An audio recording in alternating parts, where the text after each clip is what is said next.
Okay. Everybody, it's Steve Olson. It's Saturday, August 13th, 2016, and I'm sitting here with one of the friends of our channel, Sam Hofman. How are you today, Sam? I'm doing very well, thank you. Hi, everybody. So, Sam, we had kind of left you to the side for a couple of months while we went out and started, because you freaked us out, quite frankly. I'm going to put it right up front. When Sam started showing us his big planet theory and observations that Sam has done over the last, what, 5-6 years, Sam, that you've been watching the system? Yeah, we started Montana Skywatchers in late 2010. Yep. So that would be about 6 years, right? So, what Sam's agreed to do today is, now that I have our own, WSO has their own photographs of what appear to be, large planets and other anomalies. Sam has a lot of experience with this phenomenon. And so today, what we're going to do is walk through and get Sam's take on some of the things we're finding. Then Sam's going to show us a couple of the photographs that he's been collecting with the WSO, or not WSO, but Montana Skywatchers group, and the group that Sam has on Facebook, which will be linked below for your reference. So the first thing that I got here, Sam, is these are the pictures that pushed me over the edge as it related to the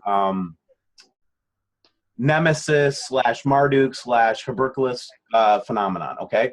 Okay. So when I started studying this, I found out, and this is for a lot of my new listeners, what I'm going to say right now. When I first started looking at this, Sam, I thought that the people that were looking at it were completely crazy, number one.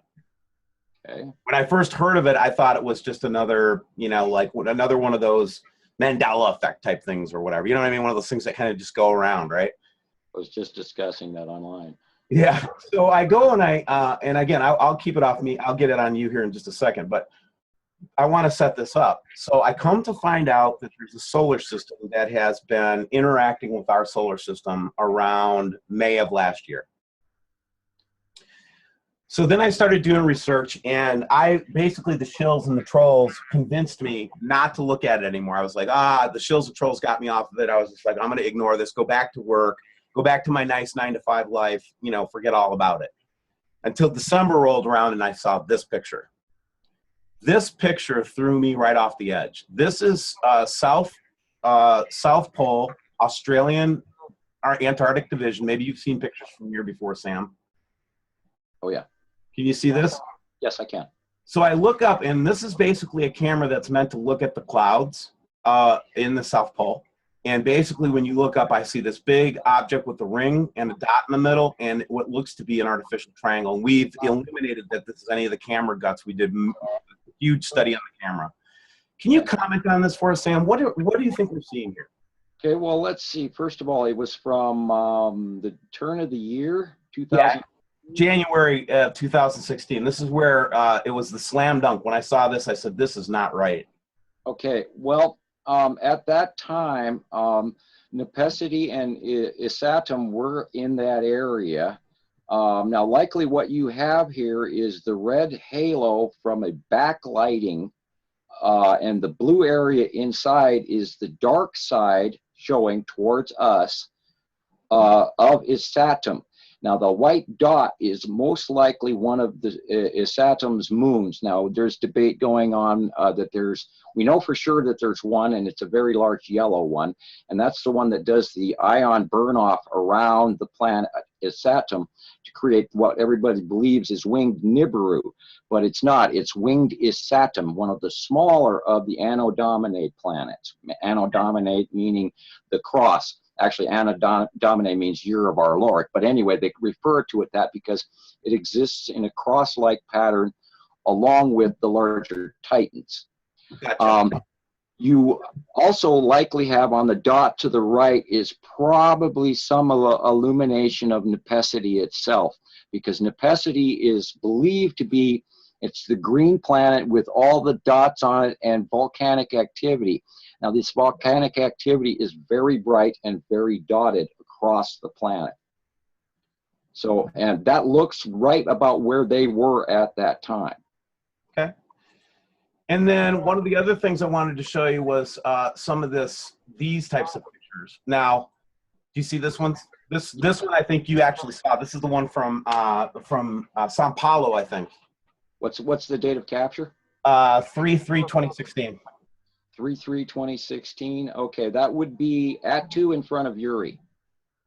Okay, and so you are saying that this isn't just the red cloud, but Wait, no, I'm wrong. Beginning of the year, that is most likely is Saturn in close pass, because I'm looking at the color of the planet and the sky. Yes, I would say a Saturn. okay. And why is it red like this, Sam? Well, Saturn is overall red, and I believe that's where the iron oxide burn off is coming from, especially because of the proximity of its main yellow moon. And do we have a lot of iron oxide around us right now, Sam, in your opinion? Yeah, you know, there's stuff collecting on the cars. There's so much in the air. It's like trying to look through a really dirty swimming pool. You can hardly see these planets and everything. Now, it's also a twofold effect, the chemtrails, and I kind of hate to discuss those, but I will, because, and by the way, I'm hopefully going to give you the best show you've ever had yet, because I actually intend to announce a lot more than I ever have as of today. Good. We want to make this a good one to make sure that the elephant we were discussing earlier gets taken care of, because I have a little bit of crow to eat. And I believe what we're looking at here is also the possibility of a reach out of the moon itself with that little arm off to the left. If this is a metal planet, and it is very possible, because I mean, you know, anyway, back to the red part. I think that's what's putting it out, and I think we got a lot of crap in the air. And now, like I said, the twofold effect, chemtrails, etc.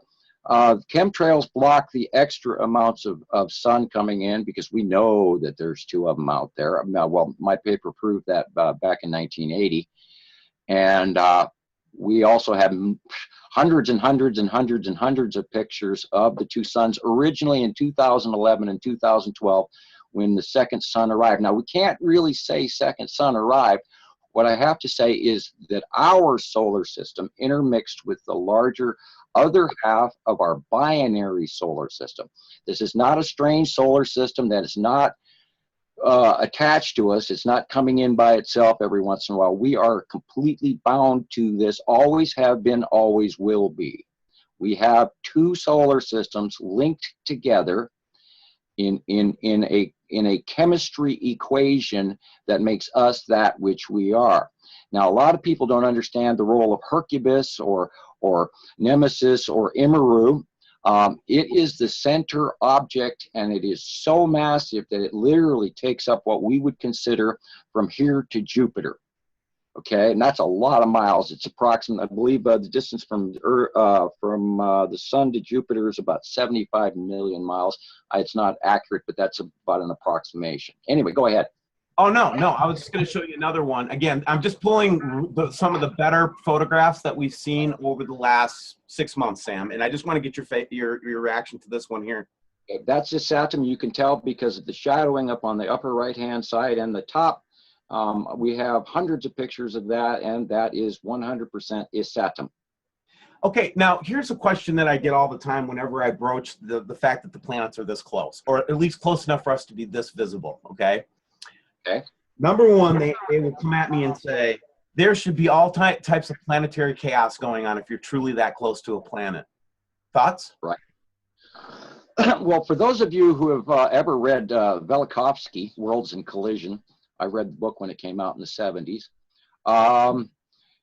We're held together with electricity. It's not gravitational, and this is why it's not doing what the assumption would be, because people are adding properties here that are not part of reality. There is no real such thing as one object called gravity.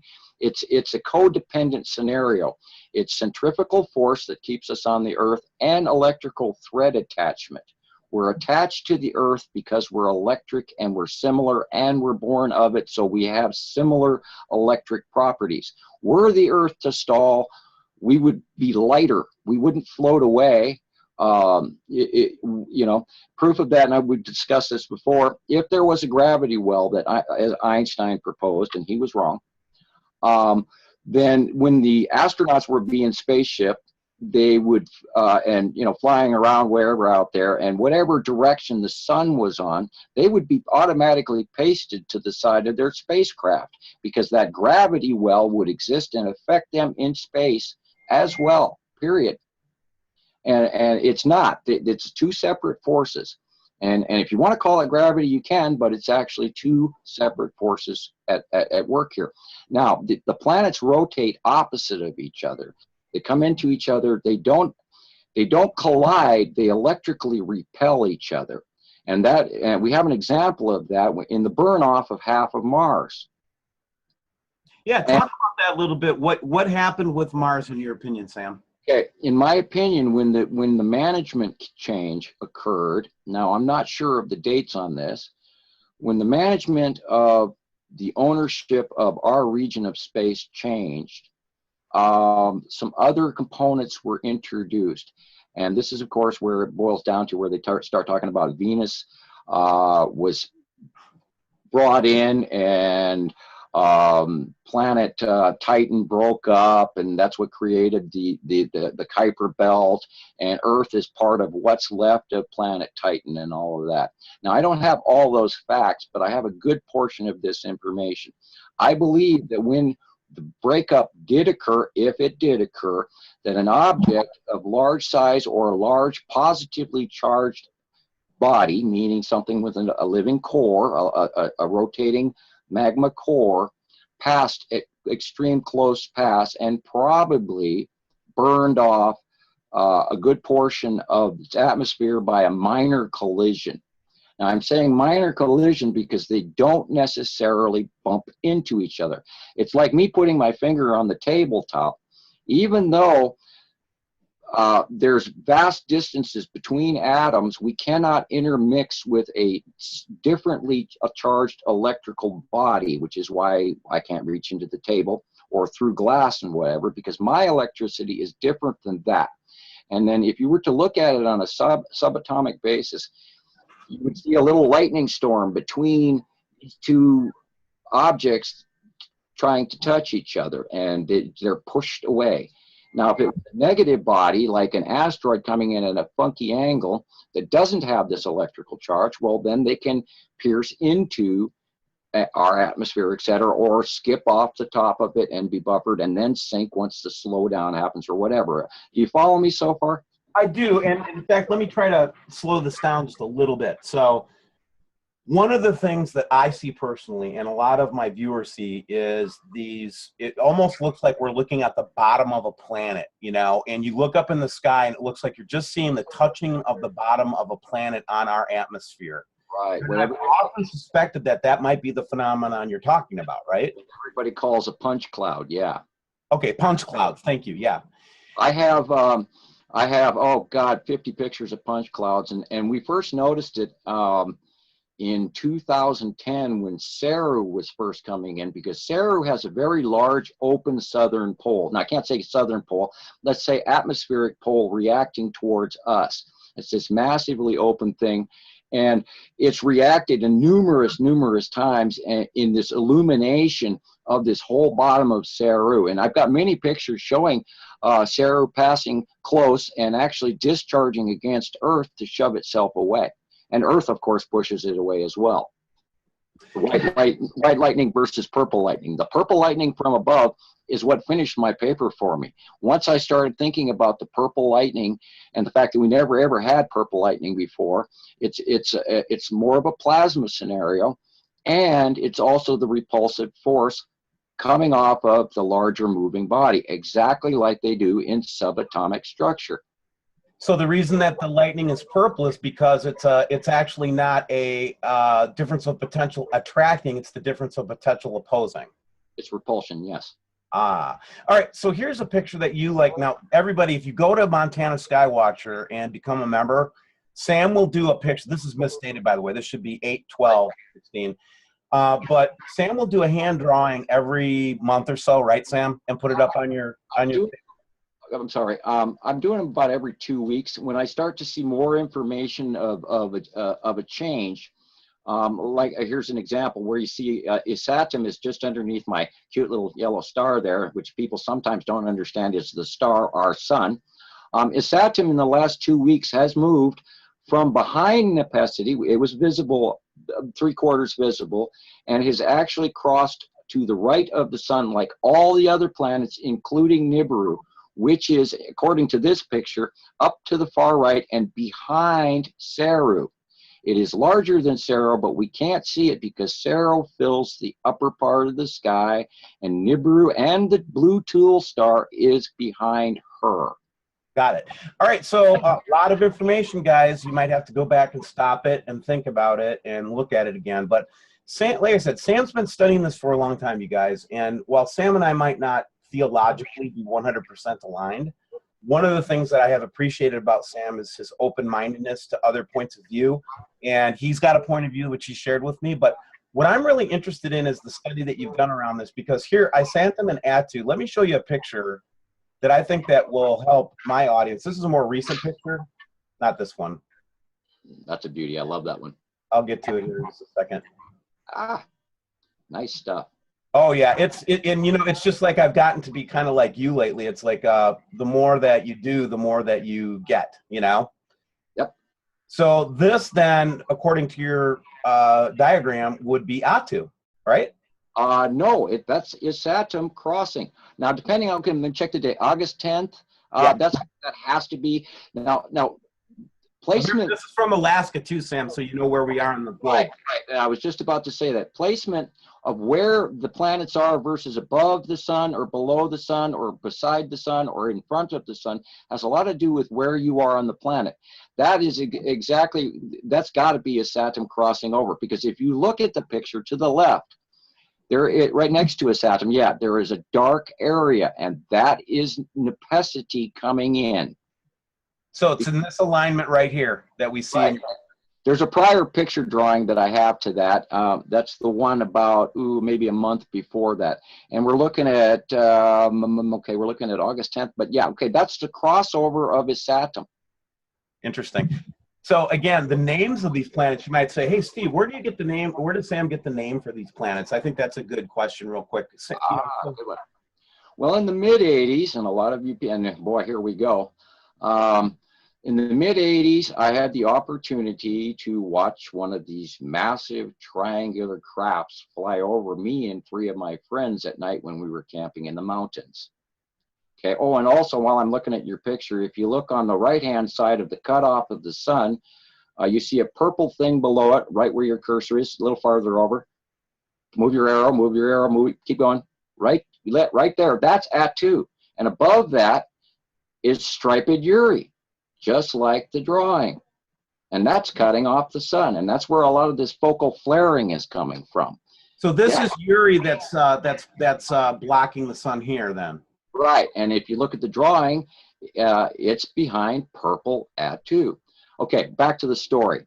We saw a very large triangular craft, just like in the movie Star Wars in the opening credits of movie 1. We saw this big, dark, silent craft come over us, and all of a sudden this moose comes running out of nowhere in the middle of dark, and moose don't move around at night. So we're walking, looking at this. Unless they're irritated. Right. Something had scared this thing up from what it was sleeping. So we're walking through the forest, staring up at the sky, seeing this absolutely, completely visible triangle craft, just like a Carillion cruiser. And then all of a sudden, out of it comes this lit, smaller, 2-decker, circular orb, turns into be the dinner plates kind of landing craft. And this is part of the story that a lot of people may need to hear. And then all of a sudden it comes down towards us, and then there's this big circular light beam on the ground. And it was like maybe 6 inches wide, but a full circle that covered about 50 yards. Interesting. I went into that circle of light and being kind of silly, going, "Oh, take me with you," and all of that crap that I wish that I could have. Yeah, my head has been there for a long time too. I used to call out for him to come and get me, and that. I fell into the unknowing at that point in time, and I couldn't move. I couldn't do anything. I couldn't lift a hand. I couldn't move a finger, but I could think. That's all I could do. And then my friends came into that circle and the same thing happened. Long and short of it, they couldn't control me. They couldn't keep me asleep. They couldn't keep me from moving. I started arguing with them and saying, you can't do this to me. I'm a human being, blah, blah, blah. I'm on your side, et cetera, et cetera. And because they couldn't control me, the person in charge, and then I'm going to tell you, he was a Pleiadian, and I met this man face to face, and he had little grays running all over the place, doing all kinds of stuff. Sam, let me stop right there, because a lot of our viewers won't know what we're talking about. So, in the right now, there are several, let's call it ufologists, people that study alien races, exoplanetary life, that kind of thing. And there's a lot of people, folks, that believe that there is one class of beings called Pleiadians. And Correct. This group is supposedly supposed to be an enlightened group and pro-human. Right. Some might call these angels. Right, sure. So anyway, so you ran into one of these higher Pleiadians according to that theology, which, by the way, I don't completely buy into. I'm still, the jury's out for me. Okay, well, and that's fine, because this man, he basically described to me that his name was unpronounceable, but he comes to me and he says, we can't control you, and I had to look up who you were. And which brings me to the point that we're doing this video, and I'd like to do a shout out to 1980 and the student Pleiadian. Now, Pleiadians come from Pleiades. And we know that Pleiades has moved in really odd ways as a constellation, and I still don't understand that, because right now it's not where it's supposed to be, that and a lot of other stars that are out of place right now. So anyway, he comes to me and he tells me that they know about me. And that's another story for another time. But he sat there and filled me in on a whole bunch of information about what's coming in my life, not in everybody else's life. And he gave me a whole bunch of markers. He told me about the names of the planets and everything else, which is to answer your question long ago. And I ran into a video about 6 years ago that listed this as a Pleiadian message, and then it matched my information. And so with that, I ran with that. And I sat there for the longest time trying to say, okay, this isn't what this is. But it matched, and time after time after time, when the planets came in one after another, and everybody on Montana Skywatchers was catching captures of this, the information matched. And now I was dealing with Sharon Harbeck all the way back. Oh, excuse me, I mispronounced it. It's Harbeck. Sharon Harbeck, and I have to pronounce her name since I've known her, so correct. I talked to her the other day, and I really should get this square. Anyway, she was working with me, and a bunch of other people were working with me, and it rang true, and it rang true, and I really wanted to learn the names properly and everything and stay, and I was really hesitant for the longest time to stick with it. And finally, after about our second year, I just finally said, look, this information matches. It has to be. It has to be. And just you getting the names of these, because these names also match up with what from these other writings. Now, Christians are very skeptical, and that includes me, by the way. We're very skeptical of these alien races. We think that there's a potential for great deception. We think that there's a potential for a lot of manipulation of the human race. And we're going to talk about that, Sam. I mean, Sam comes from a pure perspective that these are alien races that come from truly these planets and all that. And I think that's great. I come from the perspective is I don't know yet, right? And so what I'm trying to do is learn. But what I will tell you is that the main God of the universe, in my opinion, has touched me, and I believe it's touched Sam as well. And while I come at this from a very Christian perspective, spiritual perspective, I want you to be understanding that Sam may not share some of those views, everybody. And let's just stay open-minded to what Sam has to say about it. All right, so we've got these planets. It seems to line up, the pictures that we have right here lines up with what you're saying exactly, Sam. Thank you. So again, this is what I was finding out. I was scared of you, man, because part of us were like, the WSO community were like, this stuff is still out there. Like, it's still coming in. Like the Gil Broussard point of view, which is I will be able to see it with my telescope on such and such a date, and then it will be X amount of days until it comes. right? Well, that was the viewpoint I had up until I met you. A lot of what NASA is putting out, and hi guys in NASA, is old disinfo. They're very, very good at that. They'll give you a tidbit of truth, and yet they'll throw something at you that's 2 years old. So you're busy looking out there instead of right next to us.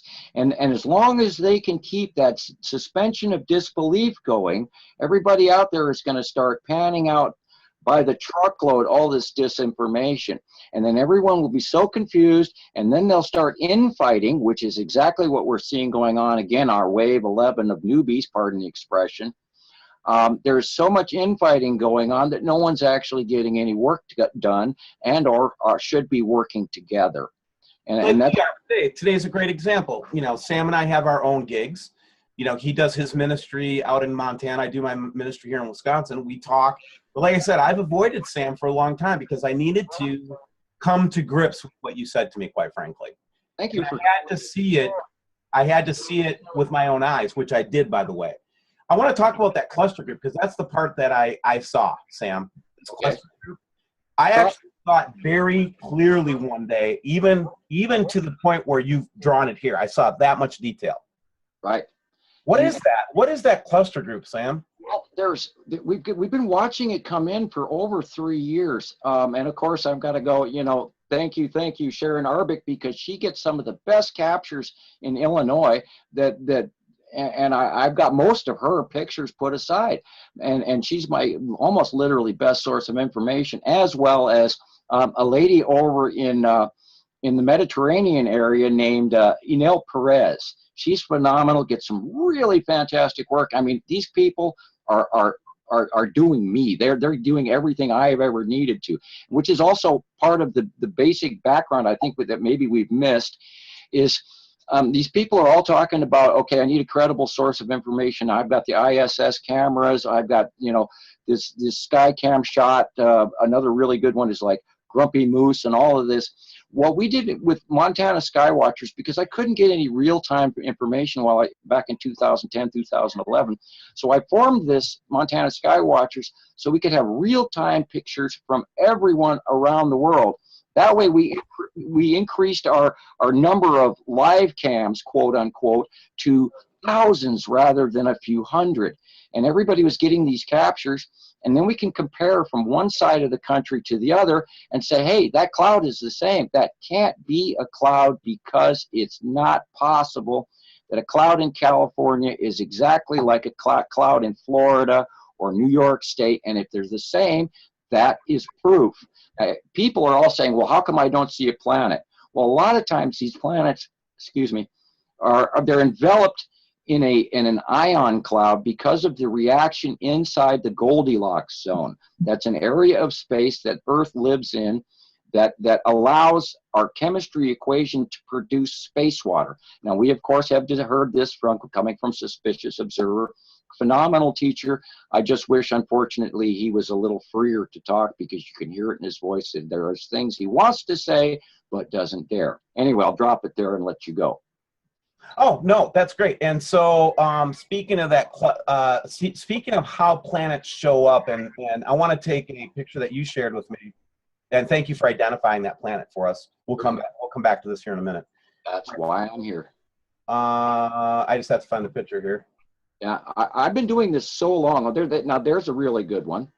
I know, right? I'll come back to it and let you talk about it. Yeah, that's the one I gave you yesterday. And I unfortunately, I wish I could say thank you to everybody that provides these pictures for me and for us. And whoever you are, thank you. It's a phenomenal shot. And I wish I could just, go in and type everybody's name to every picture.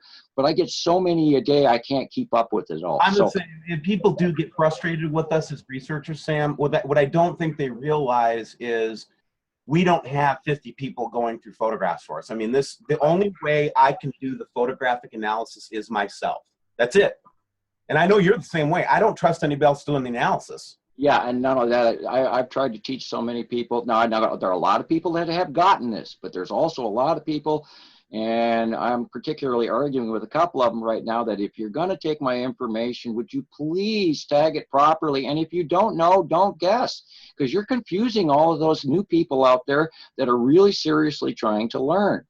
You know, I'm going to make a statement here, and it's a little arrogant, and I apologize for it, ladies and gentlemen. But the point with it is I have been doing this every day for 5 hours or more per day, and I know what the hell I'm talking about. I've got practice at this. I can automatically look and tell you exactly what I see, only because I've been doing it for so long.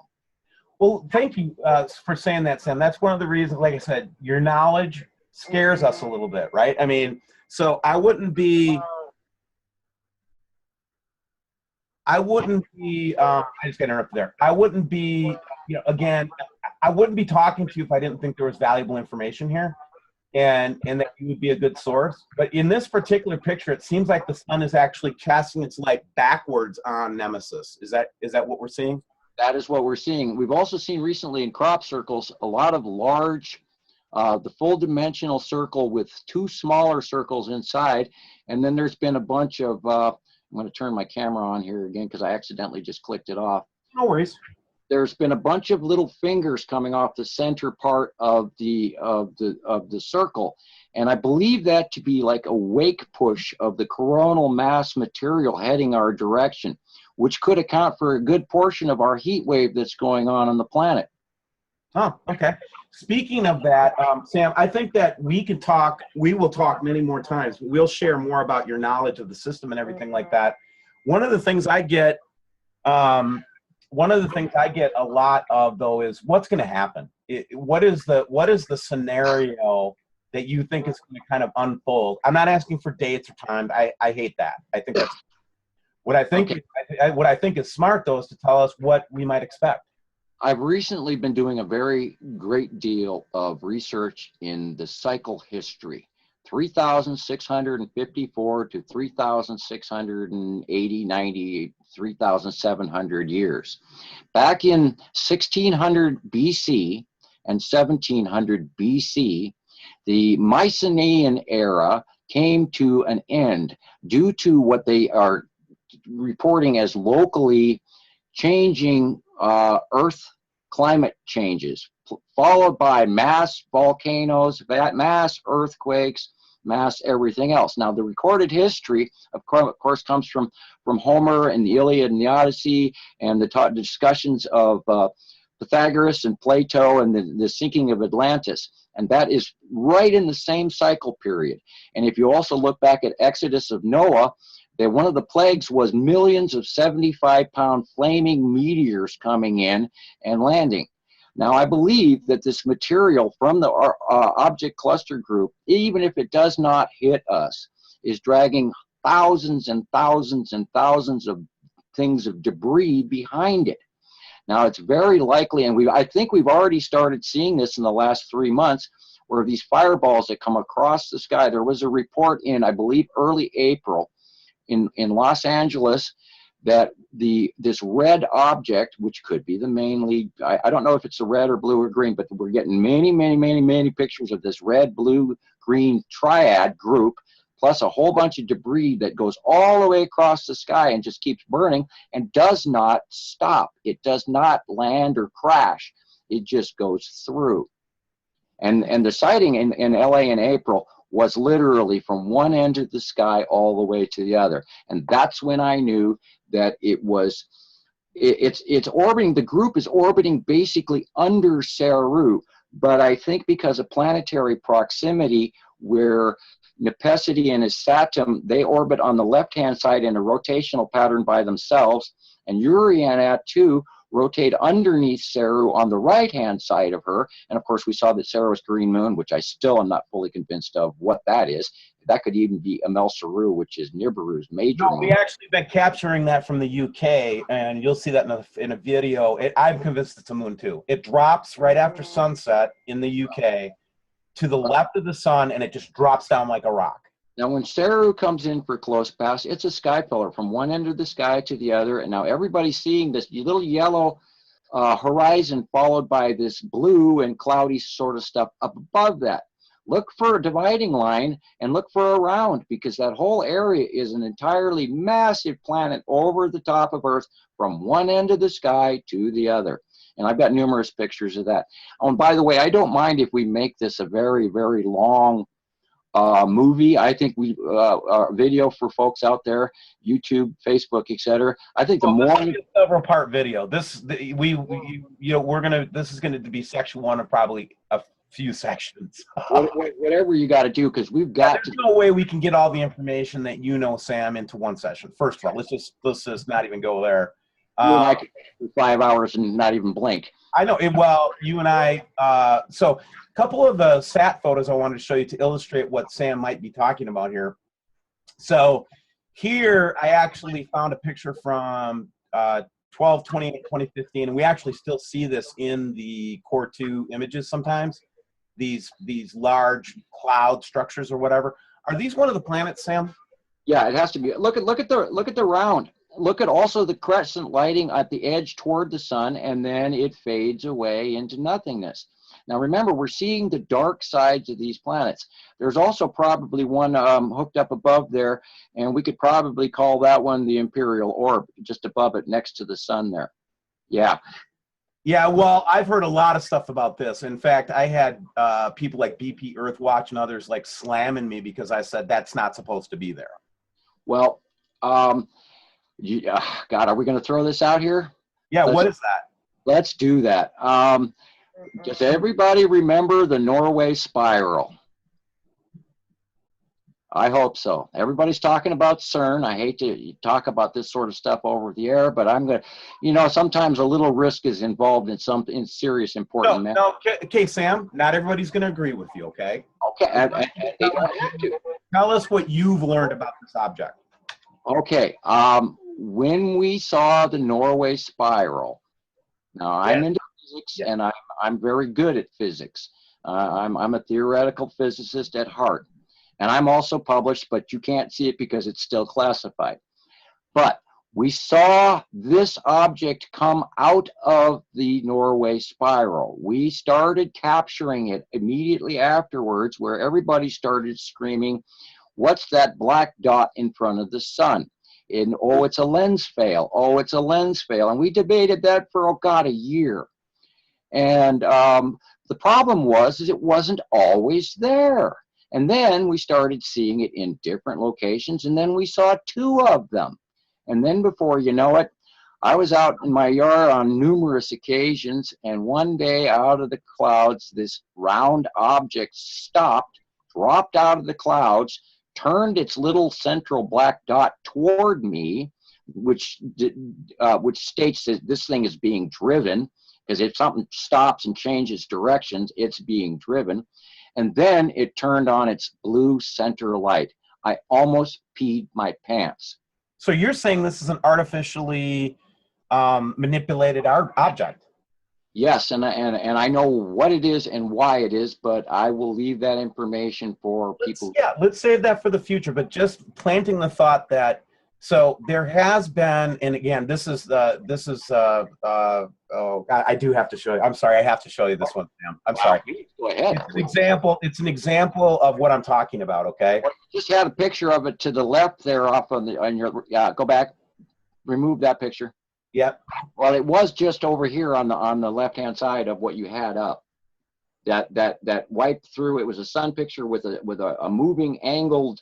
Anyway, I digress. Go ahead, do what you were doing. Oh no, I'll come. I see it. I see it. The blue page. Yeah, right there. Stop. No. This one? The picture to your right. Oh, I'm sorry. To my other right. Yeah, right there. You got that one. Okay, see that blue picture on the side of the thing you have up? This one? Yeah. Point up to that little ball. See that? Yeah, that one bothers us, Sam, because we see that showing up around Soho all the time. Guess what? That's the orb. All right, so this is now we're getting into some deep Nibiru theology, you guys, okay? So if you have not been exposed to this subject matter, this might blow your mind a little bit. There are people that believe that this humongous object is actually a spaceship. Sam? It's a sphere. It's a very large, or actually, it's actually a very small Dyson sphere by standards, or what we could call, just like, the Death Star in Star Wars. And I have seen this sucker by eye on many occasions, by eye, and I'm not saying through binoculars, I'm saying by eye. Dark sunglasses, that's it. I watched this puppy stop, drop out of the clouds, turn to face me where that center dot is, and turn its light on. And I have pictures of it with the light on. Amazing, amazing, amazing. Yeah, because a lot of people think that this is actually Nibiru or the Nemesis star when they see it. But one of the things you'll notice, like in this picture, which makes that kind of hard for me to believe, because this thing, you can see the streak of it coming around the sun and back. Well, we know that in 2 frames, a large object like that is not going to make an orbit of the sun, okay? It's just not going to. This thing came out of nowhere and then left. That's why I'm saying direction change, being driven. Yeah, see how it's like, see how that's what I thought was so fascinating about this particular photograph, was how you can actually see the streak behind it, Sam. Well, if you'd like, we can switch screens here, and I'll bring you up in one of mine that's even better. All right, let's do that. One more quick one to show you, and then I'll turn the screen over to you. By all means, I don't wish to interrupt. Oh, not at all. So this is the picture from 94 angstroms that day that they said that the moon was passing in front of the sun. Do you remember that? Yeah.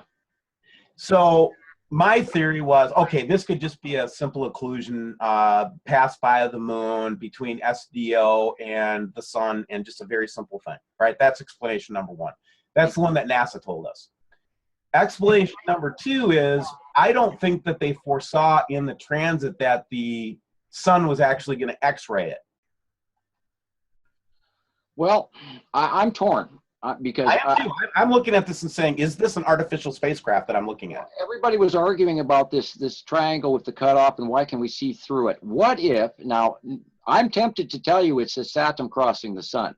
Okay, that is sort of a guess. But I'm also tempted to say, what if this is a screen filter that is stuck on the satellite itself, that's halfway on and halfway off?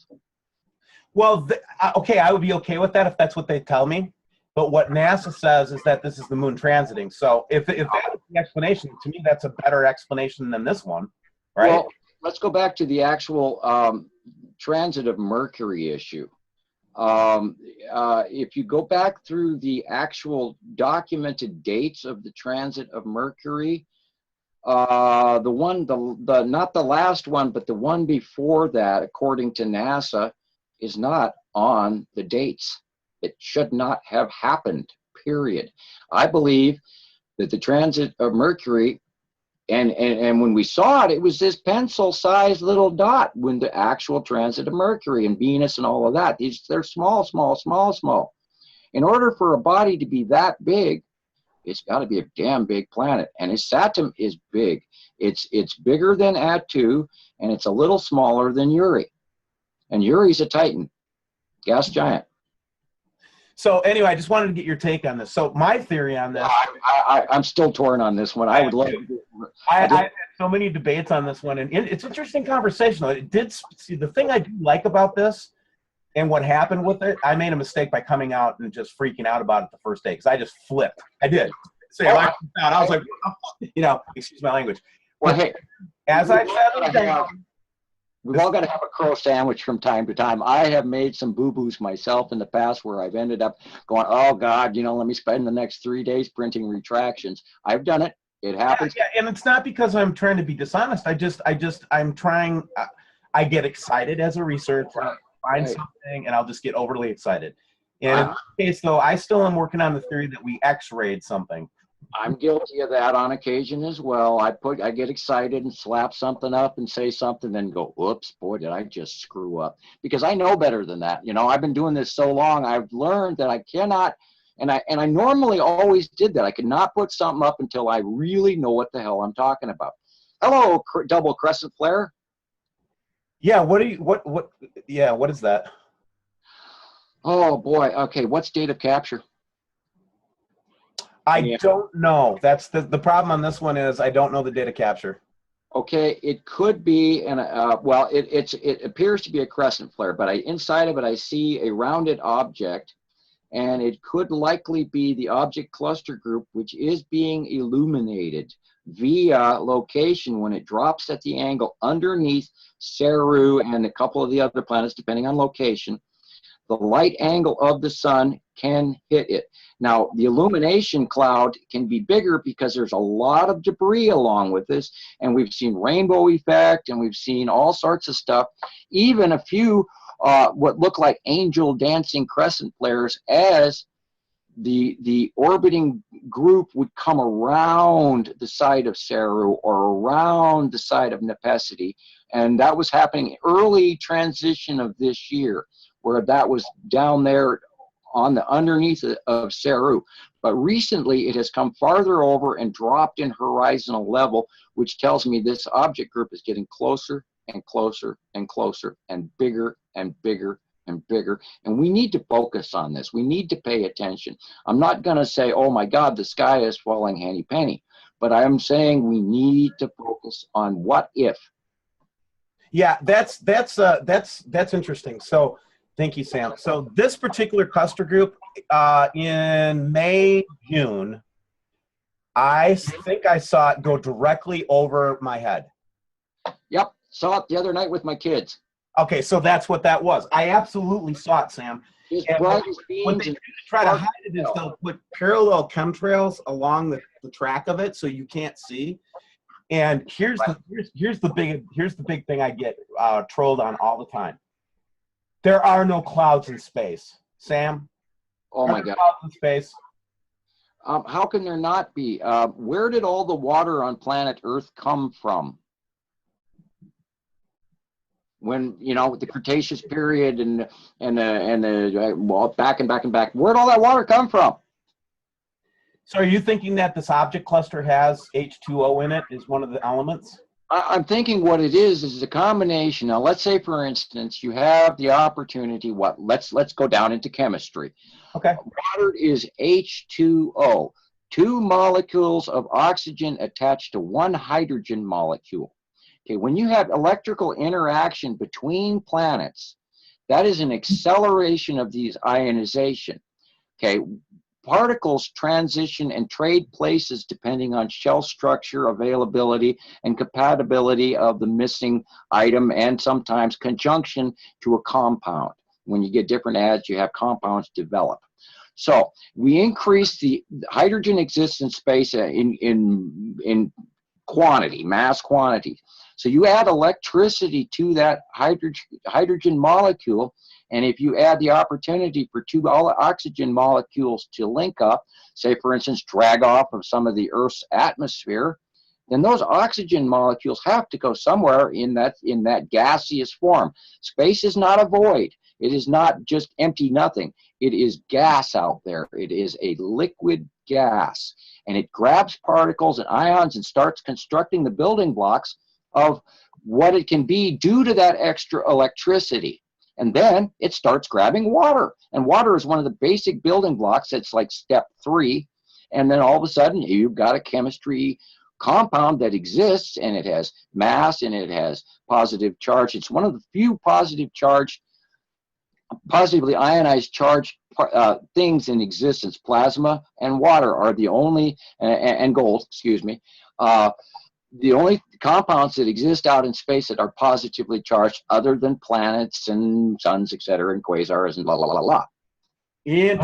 Interesting stuff. So so let's talk. Let's. This is a very fun thing to listen to Sam Hofman, and you have to understand this, you guys, if we're going to listen to Sam. Sam, what do you think about gravity?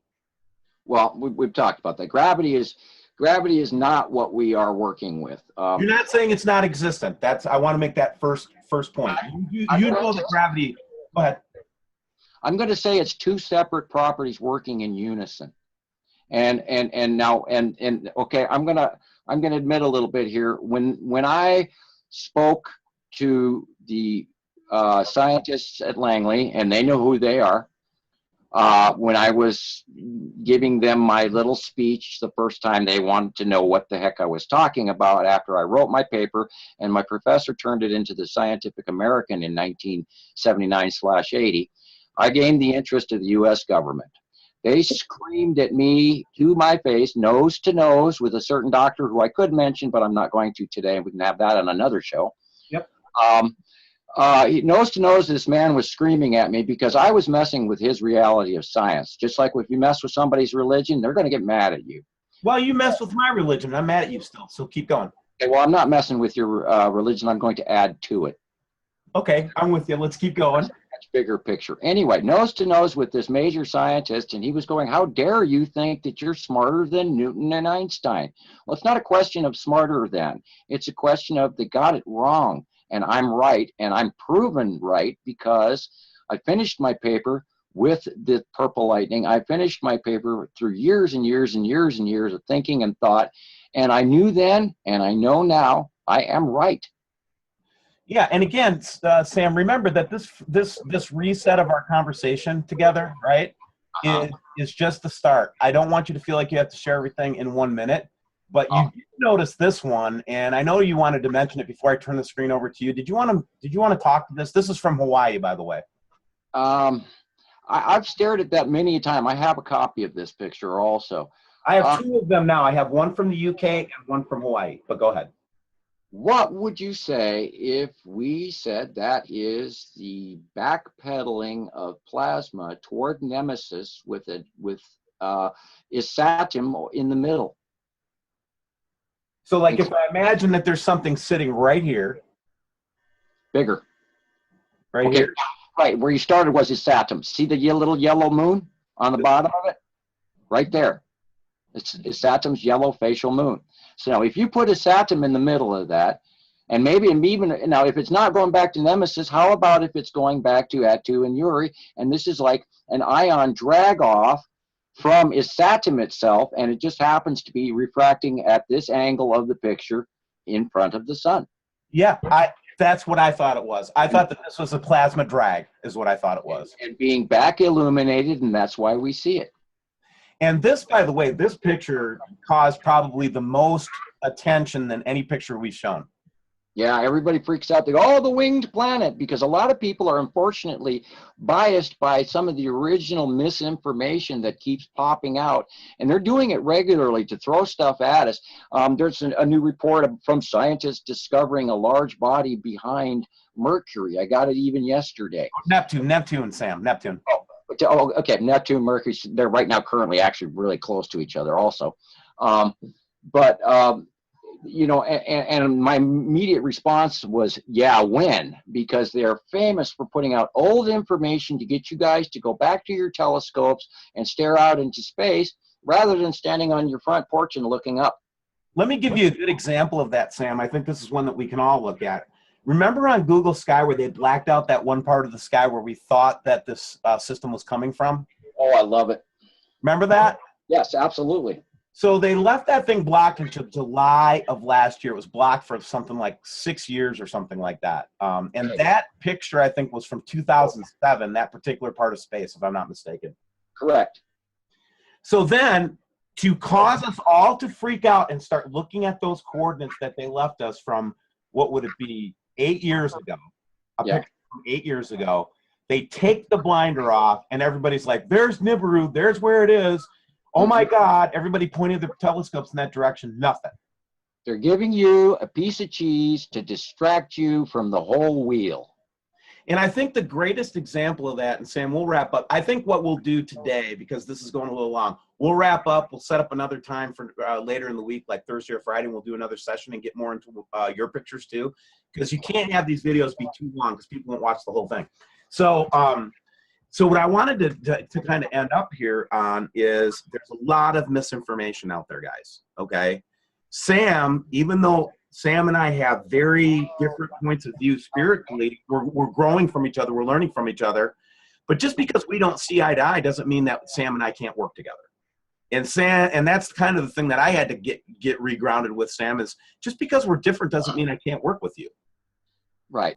I swore that I was going to give a shout out to a couple of people, and I wrote down a few names, and I really want to thank all of you guys, because without your picks, without the information that they have been sending me over the last 6 years, I'd be some guy going, oh, I don't know what this is. So I'm going to give a shout out to Sharon Harvick, or Arbic. I did it again. I apologize. Enel Perez. I have a friend over and we talked about these groups. I have a friend over in Ireland who is starting his own group. And I want you folks in Europe, or in Ireland or England, if you need somebody to talk to get some information and a little bit of spiritual guidance. I've been working with a man named Mark Cuniff, or Cuniffe. It's spelled Cuniffe, and I hope I didn't pronounce his name wrong.